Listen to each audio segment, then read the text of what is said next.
Hello, everybody. My name is Justin. I am a real estate investor and co-owner of Sandhills Real Estate Holdings out of Southern Pines, North Carolina. Recently, we've been getting quite a few questions about how we analyze our land deals. Um, and really, there's one outside of just knowledge of the area in general and having operated in the Sandhills for a number of years. There's really, one tool that we use probably the most to underwrite our deals, and that's the GIS software that is typically available through the county government that the parcel is located in. So I know in at least North Carolina, almost every county maintains a GIS, which provides citizens with a general understanding of parcels, ownership, lot lines, building locations, building sizes, and a plethora of other information, which really varies from county to county. More or less at very high level, all the information is similar from system to system. However, different counties have different variations and overlays and maps that are available. So some counties will allow for you to get a lot more granular than other counties will. So as you use the different GIS systems, you just kind of get used to what information is and is not available from county to county. So what I thought I would do for you today is just maybe go over one or two different GIS sites that we routinely use and just kind of show you the differences in the capabilities just from one county to another. And these counties are uh, located geographically, touching each other. So it gives you an idea of just how much variation there can be even when you're operating within the same general region. So the first one I'm going to go to is the Harnett County GIS, and all you have to do is go to Google, type in Harnett County GIS. And GIS is a general term. There are different types of GIS maps that will show you different information. There's GIS maps that will show you future development projects. There's GIS maps that will show you school zoning. There's GIS maps that will show you crime statistics. So the ones that we utilize most often is just a general GIS viewer, which gives property information. But yeah, as you can see here, for example, in Harnett County, they've got school locator, polling place finder, warships and cemeteries, permit search, ag districts. So depending on what it is that you're specifically looking for, you may want to navigate to a different GIS page. Development and projects is a really big one that we also look at. So all you have to do is click on GIS viewer and it'll come up with the interface. And again, the interface is typically similar, but it's going to vary slightly from county to county. For Harnett County in particular, you can pretty much put in any different type of information that the county uses to track parcels. That could be a PIN number, a parcel identification number, could be an owner name, could be an address. So for this one in particular, I'll just pick an address.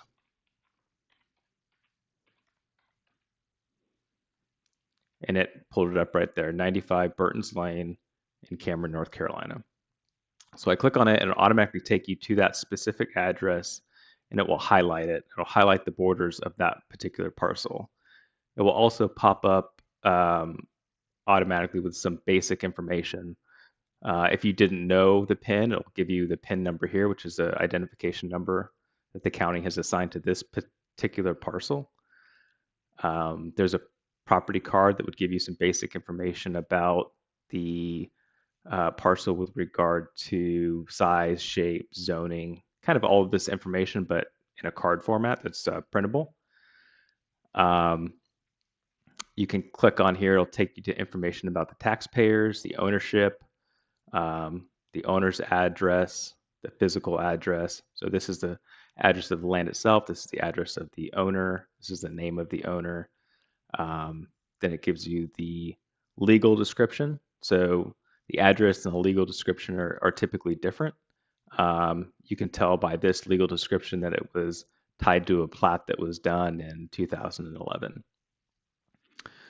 It'll tell you the surveyed acreage, which is 4.67. That's based off of this survey. And it'll tell you the calculated acreage, which is slightly different. That's based on how the GIS is calculating this parcel size. They should typically be very close, if not the same. However, you will occasionally run into situations where these two numbers are very different, and that should be a flag that you need to maybe dig a little bit deeper. So continuing down, it tells you the last time that this property transacted, which was in 2020, and it also tells you the deed book and page where you can actually go to pull this information. Now, this is one of the sections where from county to county, it's going to be different with regards to how user-friendly it is. I really like Harnett County because they actually have everything hyperlinked for the most part. So in some counties, you'll then have to navigate to the Register of Deeds site. You'll have to write this book and page number down, and you'll have to search it by the book and page number. But for Harnett County, you can just click Link to Deed, and it will pull it up for you, which is fantastic. It makes life easy. Again, if there was a survey on file, which it looks like this was surveyed in 2011, you can click that, and again, it pulls up the survey for you.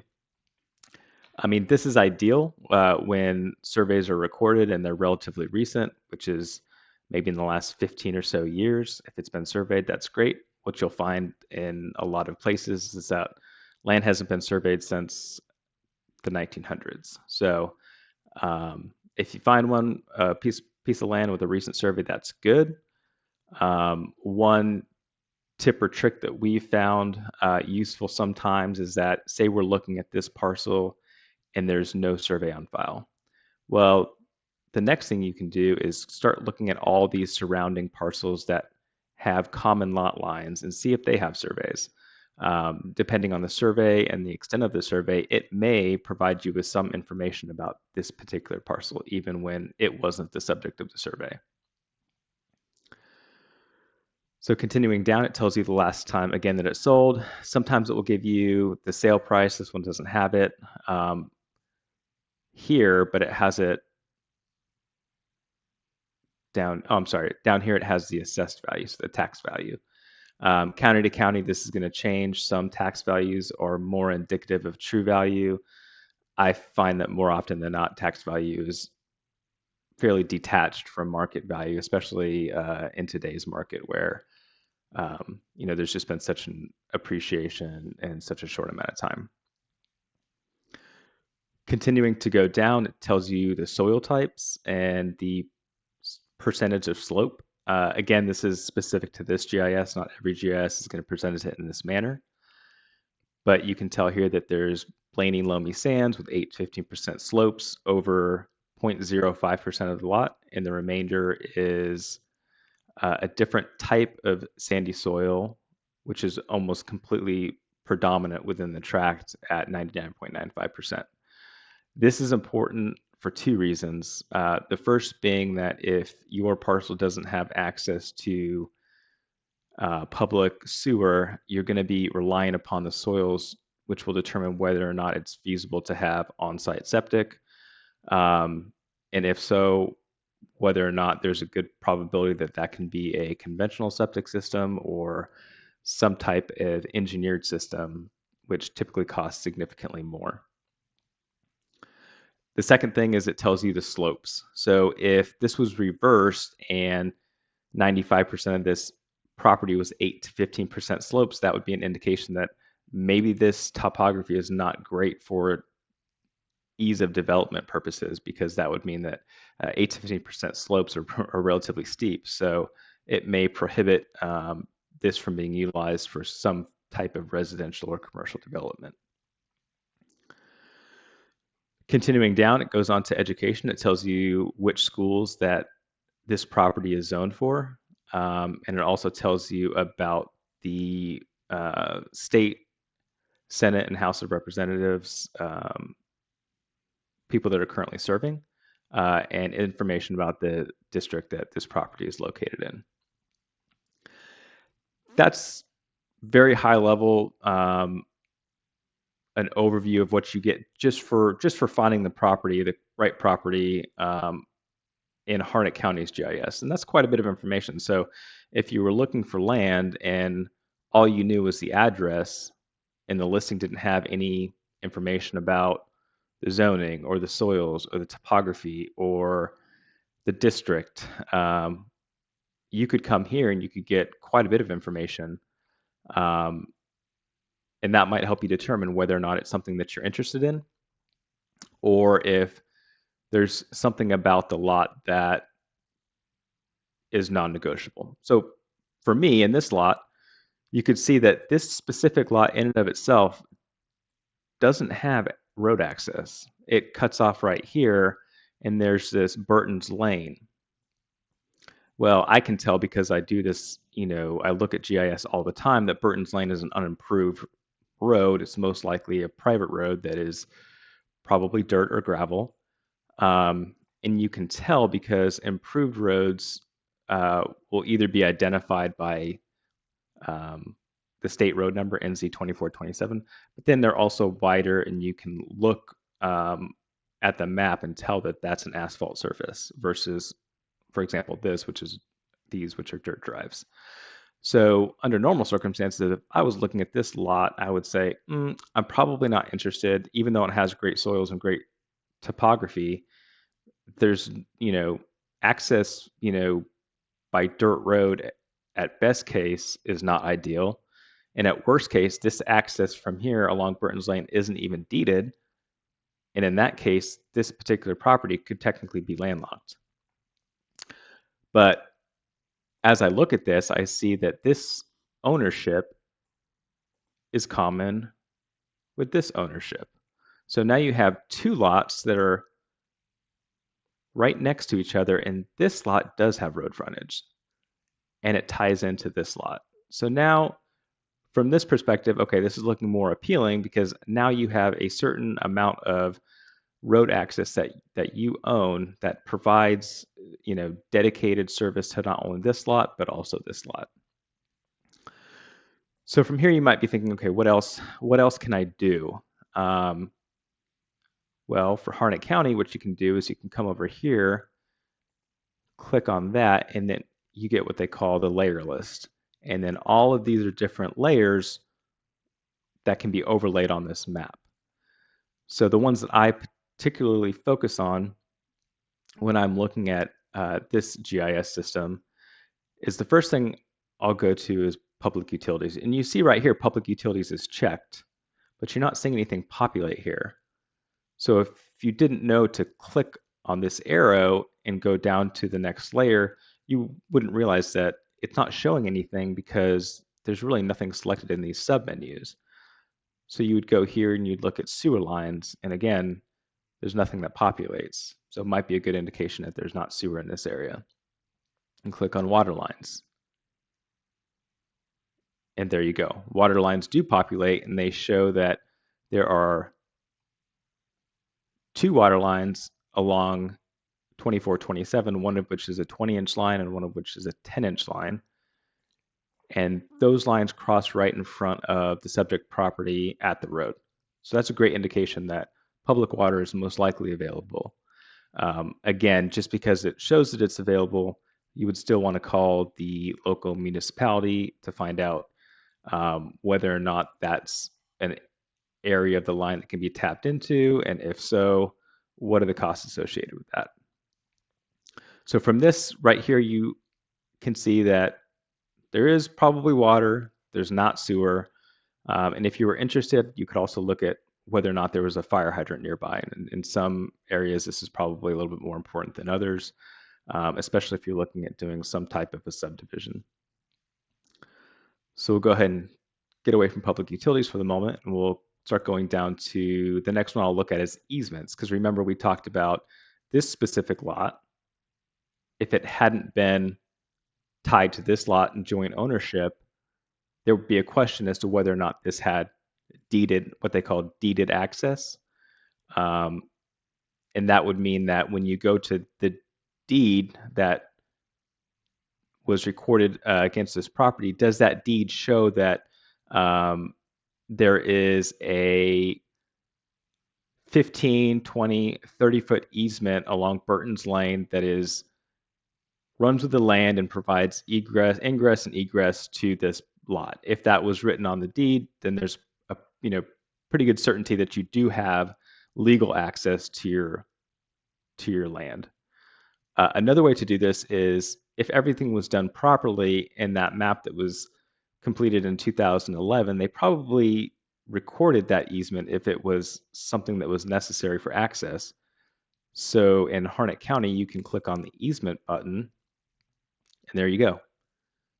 You can tell by these green dashed lines that both of these lots are serviced by a recorded easement that provides access. So if these lots were to be sold individually, they would always both have access from 2427. These easements typically run with the land and can never be changed. I suppose if you own both lots and you did a recombination, you could probably maybe remove the easement. But for all practical purposes, if these were in separate ownership, you would most likely never be able to take that easement away and restrict access from whoever owned this particular lot. Okay, moving away from easements, we can go down to environmental, which is a very big one, especially in our area, because we do have a lot of areas that are prone to flooding, as well as areas that are designated wetlands. So all of these are very important to look at.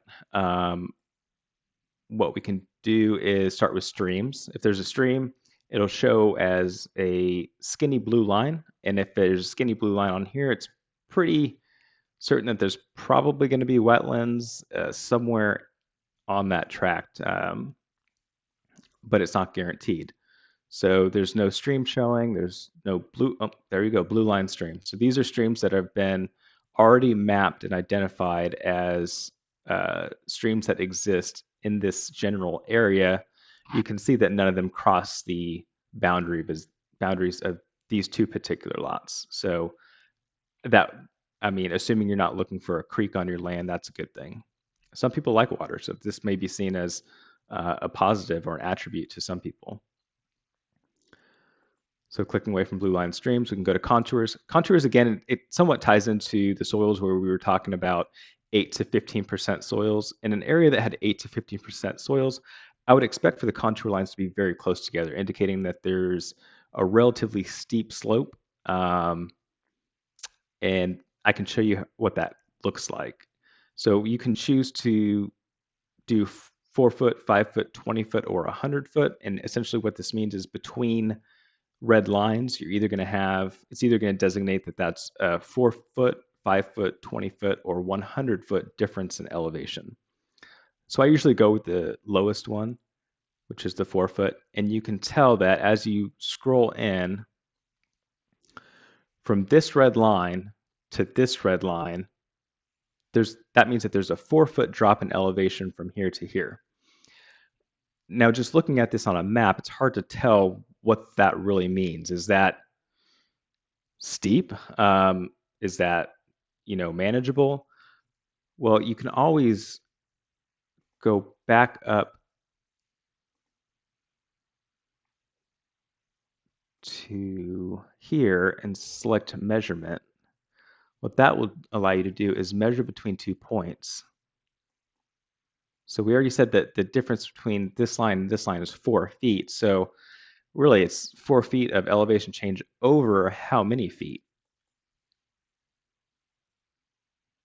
So it's over 110 feet. So a 4 foot drop over an area of 110 linear feet is not significant. So that would be an indication to me that this is probably relatively flat land, if I didn't have the ability to actually walk it. Now you contrast that with, if we scroll back out here, we can probably find an area that is a lot closer together. So right here, still the same 4 feet, but this time you have a 4 feet drop over 23 feet. So you can imagine the length of 2 standard bedrooms, and from one wall to the other wall, you have a 4 foot drop. I mean, so that kind of gives you an idea of how steep that probably is. So if it were like this across the entire parcel, it may be um, it may indicate that it would be challenging to utilize it for something other than, forestry, some type of farming or agricultural use. Development would probably be challenging, especially if there were other areas that were more conducive to development. There's parts of the United States where it's like this everywhere. So builders just have to work with what they have. But in a lot of areas, they don't have to work with this because they have areas like this where there's, relatively little change in elevation, and a builder is going to choose this over this any day. Okay, so right now we're still in the measurement panel. We can just go ahead and exit out of that, get back into our layer list. And if you have too many layers that start stacking on top of each other, it can become confusing. So um, at this point, we've already looked at the contours, so we can go ahead and click off the contours. That's no longer something that we're going to continue to have on the map. Ponds are pretty self-explanatory. If you see something that looks like a pond, it should be overlaid. If this were here but didn't look like there was any water there, that might be a sign that you want to go out there and take a look at what's going on. Could be that there's a pond there at one time and it got filled in. GIS could just be wrong. You never can rely on GIS to be 100% accurate, but it's usually fairly accurate most of the time. Big one, wetlands. So you select wetlands, and you can tell that, again, the pond showed up. It showed up in a slightly different area. That could be just the way that the map was scaled when they did this, or it could be that the wetland just extends a little bit further. I guess there's any number of reasons for why that could be. But you'll notice that if you click off of wetlands, this area looks a little bit darker than the surrounding area, but if you didn't look at GIS all the time, you wouldn't necessarily know that that's a designated wetland right there. So if this was overlaid over here and took up most of the property, you probably wouldn't be able to do a whole lot other than recreational use, or again, potentially some type of farming or agricultural use, because in most areas, developing, over a designated wetland is expensive, if not, just straight up prohibitive. So that's something to definitely look at when you're on the GIS. Is there anything that is designated as a wetland? Now, again, you can't take this as gospel, because this is a designated wetland. This has already been mapped. This has already been overlaid. But if you notice, this is also designated as a wetland, but this is very gray right here. And a lot of times when you, at least in our area, when you see that, that's an indication that for some reason the soils in this area are different than the soils in this area. These are all pine trees. So usually that means that there's a higher concentration of water in this area, or maybe the soils have a higher clay content, which retain moisture. So it could very well be that if you were to go and, do a soil analysis, that this entire area would come back as a wetland. It just hadn't been designated yet. So this is, overlays are a good first step on GIS, but, it does not replace having a soil scientist go out and evaluate, the entire property for whatever your intended use is. So go ahead and click off wetlands. Next big one is soils. This will tell you the different types of soils that are predominant in, a particular section or tract of land or lot. You can tell that this entire area, which encompasses almost the whole lot with the exception of this little area, is all the same type of soil. So if you click in it, it'll outline it, and it will tell you what this is. So this is Blaney loamy sand, 8 to 15% slopes.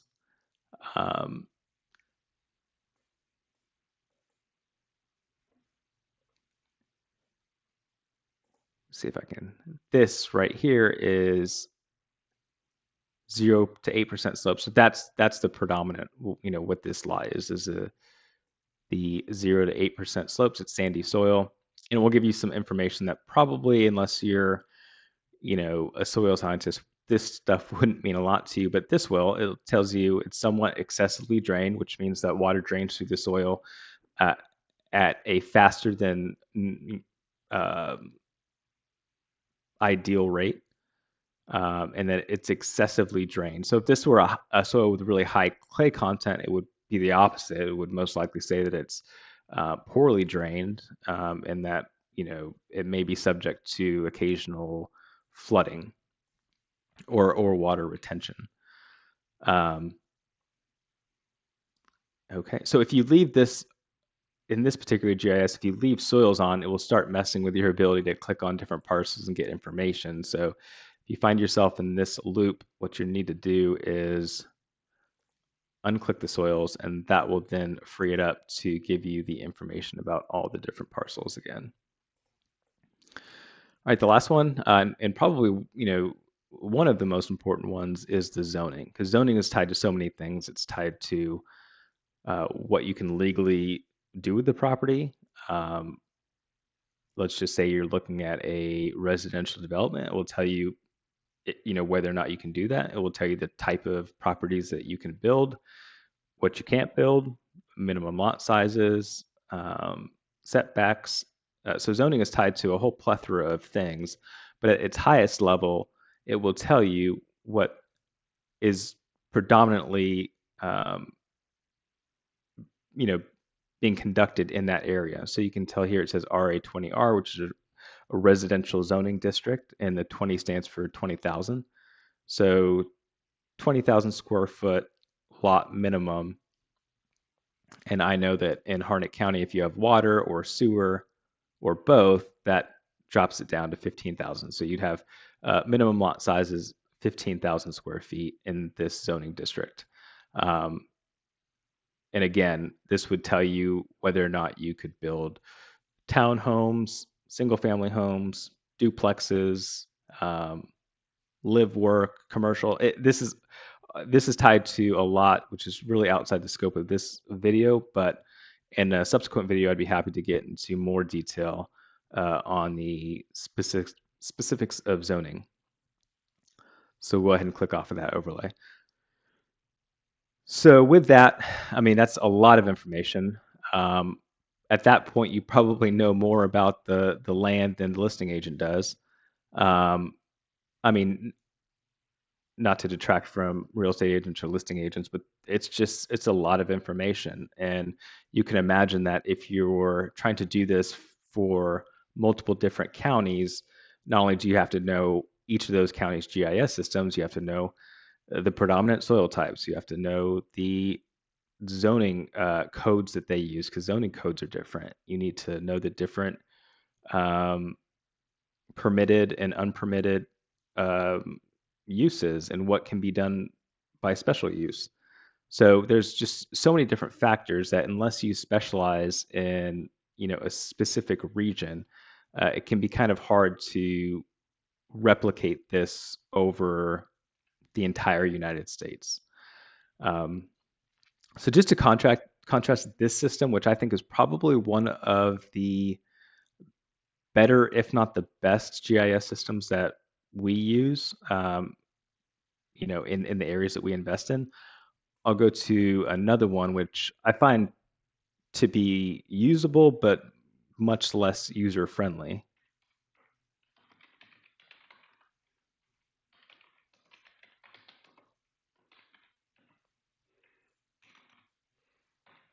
So those of you that know the greater Fayetteville area will know that Lee County and Harnett County touch each other. So they are neighboring counties to the north of Fort Bragg and to the north of Fayetteville. So we'll go into GIS Strategic Services, and to map gallery, no, that's not where we want to go. Interactive mapping site. So you'll notice that in Lee County, they may have the other types of maps, for example, the school districts and the crime mapping and the future development maps, but I don't think I've ever seen them if they exist. So that in and of itself, would potentially be a limitation that you would run into in Lee County, where all that information is available. You may just have to call or actually physically go to, uh, the county municipal building to get that information versus in the next county over, you can just jump on your computer. So, just something to think about. So we'll go ahead and agree to the terms. And then this is set up a little bit differently.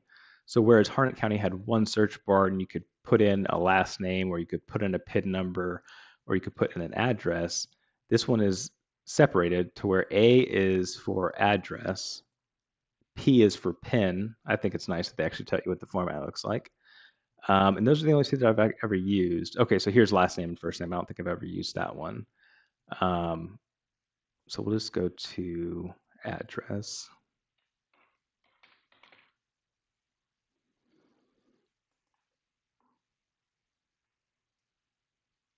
Okay, so we have 916 South Horner Boulevard, which you can tell from here this is a commercial address, but as you can see, there's much less information. In Harnett County, you could scroll down and it would give you basically an overview of everything just in this first pop-up. But here you're only getting this, so it's only telling you that it's a commercial lot, what the address is, which we knew because we put it in here, and then a comment, which like maybe this is Taco Cell Primo, just a guess. So we'll go ahead and get out of here because that's not really a whole lot of information for us, and we'll scroll out a little bit. So this map looks a little bit different. You can tell this is South Horner Boulevard, which is a major thoroughfare in Sanford. And we'll click on this. So now that we've clicked on the parcel, now we get a little bit more information.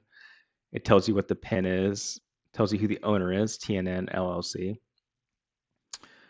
Gives you the tax value, the land value, and the total taxable value, as well as the deed book and page, and not much else. So that's all you're going to get here. What you need to do then is go over to this, which will give you the layer list. So from here, you can go to infrastructure, which is nice. So you click on infrastructure, and Lee County, a brown line means that there's a sewer line, a blue line means that there's a water line. And this one actually tells you if there's a tap there, you can tell that there's a tap because this blue line goes into the parcel itself. So like there's a tap here, there's a tap here. It doesn't do it for sewer lines, but it does it for the water lines, which is nice. And then another thing you can do is you can see where the sewer manholes are, which is actually kind of nice because a lot of times what we have to do in Harnett County is go on Google Street View and start cruising down the road to see if we can find the manhole covers. So here you can tell that this lot is serviced by water and sewer. So we'll go ahead and click off of infrastructure because that's the main thing that we want to know there. Sewer force main, that's actually something I didn't talk about earlier. There's a difference, just because a sewer line is there doesn't mean they're not all created equally. Some sewers are gravity fed sewers and others are force main sewers. Ideally what you want to have is sewer availability and you want it to be a gravity sewer. Force main sewers require additional equipment and that can be very expensive in order for you to tie into those lines because they're pressurized. They're not moving waste by gravity, they're moving waste by pressure. So going down here, we can look at what else we might be interested in.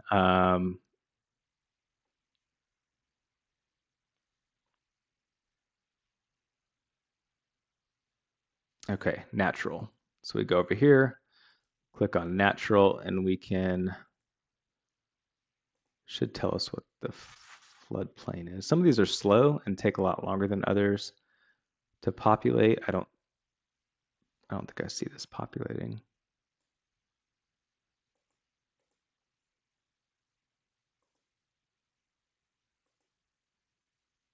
Oh, it's up here. Okay, I'm sorry. So here you can see where the floodplain is. That's pre-2005. This is today. So, or I should say more recent. I don't know when it was done, but you can tell if you overlay the two, they're slightly different. So they were obviously, these flood zones were mapped at different times, and at some point, like for example, this area was removed from the flood zone. So there might have been some type of improvement that was done, um, and FEMA remapped it. And so there you see there's just a little bit difference in the two overlays. But again, if we were looking, if that flood zone was here, we probably would stop looking at that lot because we don't ever buy in flood zones, just because it's just not something that we typically have to do. Again, you have your wetlands. If there was, you're probably not going to find wetlands here because it's a very densely populated downtown commercial corridor, and usually that's not where you find wetlands because it's already all been developed. So we'll unclick that. There's Topo doesn't work as well, and in Sanford it takes a long time for it to populate.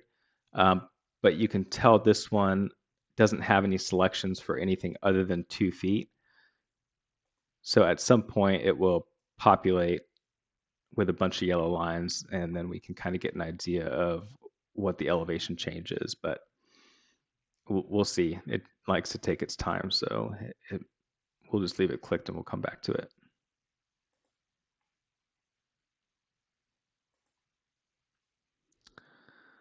Fiber, that this shows that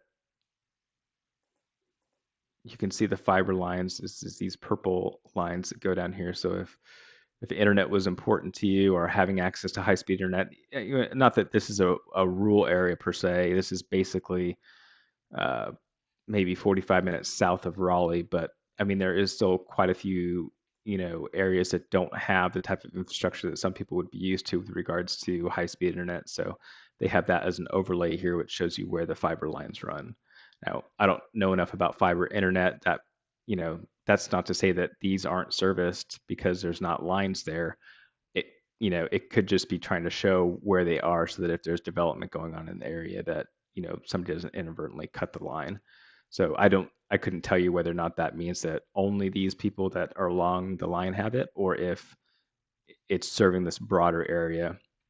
I tend to think it's probably serving the broader area because as you can tell, as I click in and out of the fiber, it is, overlaying with this more green shade. So I am thinking that that's what that means, that the entire area is serviced. Then here you'll see that their aerial maps are very outdated. So whereas on Harnett County, I could click on it, automatically populates with the latest aerial map, which I think for them was maybe a year ago or so. And you can get pretty close and get quite a bit of detail on those maps. Here, if you go to their aerial map,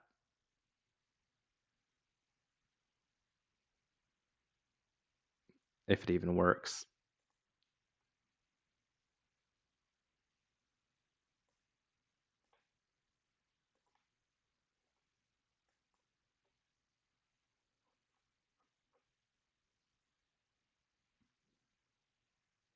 Yeah, it may not work, but I mean, it's exactly what you would think a 1993 aerial map would look like. It's very grainy. I mean, it's almost, not very usable. So I don't even usually click on it because this layout gives you more information than the 1993 aerial does. Again, there's still the same functionality as far as the measurements go.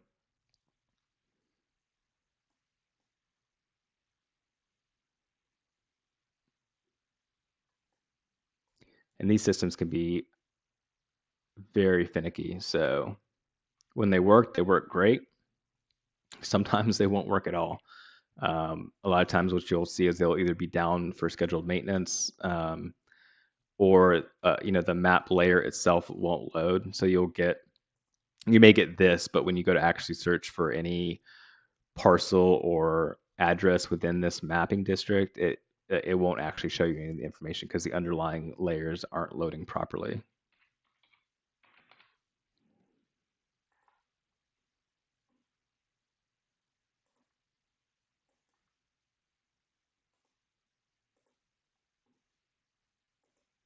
Oh, there you go. So now it worked. As you can tell, I mean, again, probably what you would expect to see from 1993 aerial, photography. But again, it's not I mean, it's not great because, from 1993 to 2023, a lot of things have changed. It probably doesn't look anything like it does today. So I'm not going to say it's doesn't have a use case, but I would just say in this particular case, it's not incredibly useful. And I was going to show you the measurements. So this is we did straight line distance already. I showed you how straight line distance works when we were measuring between contour lines. But if you remember when I told you that sometimes calculated acreage and surveyed acreage are different, usually the size of the parcel, is, it may be stated on the deed. It may be in the listing. The listing may say, oh, buy this Verizon building. It's on a 5 acre lot, and you look at it and it doesn't look like it's 5 acres. The first thing you might want to do is come to GIS. You find the Verizon wireless building, and where this one does straight line distance indicated by the arrows, opposing each other, this one will calculate really any shape. So you can have really complex lot lines, and as long as you do it in the correct manner, it will pretty much map any shape. We'll do a square because I know I can do that without messing up. So we think it's 5 acres. That's what the listing says. So what we can do is we click to start, and then at each corner, you click and then you double click at the end, which will complete the measurement. And this tells you that it's 0.95 acres. So it's 5 times smaller than what you're expecting it to be. And you'll run into that. I mean, you'll run into just listing errors, or on larger acreage tracts, a lot of times you'll see plus or minus 95 acres. And that's because, I mean, on 100 acres, there might be a 10% allocation for variance, and that's 10 acres. So that's a big deal. So again, don't ever trust a listing, don't ever trust what it says on a deed, and don't trust the GIS. Really, the only way that you can guarantee that what you're actually getting is what you think you're getting is to get a survey done. And in certain circumstances, that makes sense, and in others it doesn't. So for example, in this case where you're talking about, as far as Sanford goes, this is prime real estate, prime commercial real estate.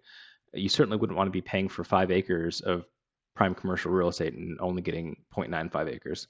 And obviously that's an extreme example, but it's just for the purposes of this presentation. But if you were buying, it's just saying you were experienced, you're buying 100 acres, and you're fairly confident that, there's no issues. There was a survey that was done maybe 5 to 7 years ago, and you feel comfortable without going through the expense of getting it resurveyed. You may be okay if ultimately, there's a 5 to 7 acre variance plus or minus. But that's a personal decision, and if in doubt, you can never go wrong by ordering the survey and paying for that expense up front, just so that you know exactly what it is that you're buying, especially if you're just starting out and you're not really confident with land acquisition, and maybe you don't know whether or not there's certain situations where even the seller doesn't know because they've inherited it. So the agent may not know, the seller may not know. They may be telling you what they've been told or what they understand something to be. So, just buyer beware. Okay, so moving on from that, I think that kind of covers the intent of this video. What I really wanted to do was just show you, a couple of things. First of all, just how much information is publicly available for free on the internet. Again, I can tell you that every county that we invest in has some form of GIS.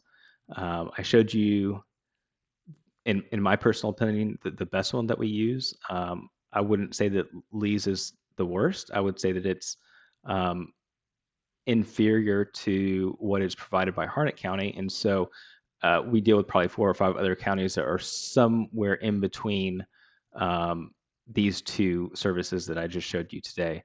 There's no registration process. There's no login information. There's nothing that you have to do other than to find the correct link to click on in order to get into these systems. Um, Again, they're free. There's no charge for any of this. And if you're ever having a hard time navigating it or something's not working properly, in my experience, you know the county employees that manage these systems are super friendly, very helpful. They want to make sure that the products that they're providing to their citizens are working. And if you don't understand how to use something, I've always found them to be very helpful. And then you can also, as you use them more and more, you'll see that a lot of these municipalities are continuing to improve over time. So it maybe in 6 months, Lee County rolls out a new GIS that's the best, and then that's good because maybe it gives you more information and it could be a better user interface. But it's just like anything else, and you're going to have to relearn how to, get comfortable utilizing a new layout. So it's constantly evolving. The best thing that you can do is just kind of jump in, and even if you're not looking at a specific lot in particular, but you're generally looking to understand um, land and kind of what's around you and what's available, just go onto the GIS and start clicking around. I mean, you're not going to break anything, and you can get a better understanding of how to navigate through the different layers, what's available, what isn't available. Some of these GIS systems, like for example, Moore County and Hope County, they won't give you utility information. So there's no way to map water lines. There's no way to map sewer lines. So, I mean, that, the only way to circumvent that then is to call the utility department, give them the address, and have them look it up for you. So, as you work with each of these different systems more, you kind of understand what their strengths and their limitations are. I already know that if I'm looking at a property in Moore County or in Hope County, that I'm not going to get some of the information that I'm going to need to have up front. So that's going to mean that there's extra phone calls involved. So I hope you found this to be informative. If you guys have any questions, or if you need any help with navigating, I'm certainly happy to assist in any way that I can. You can reach out to us at www.sandhills, SANDHILLSREH.com. So sandhillsreh.com. That has our contact information. That has a little bit about what Sandhills Real Estate Holdings does, and a little information about myself and my business partner, Brett. I hope you found this informative, and I look forward to the next video.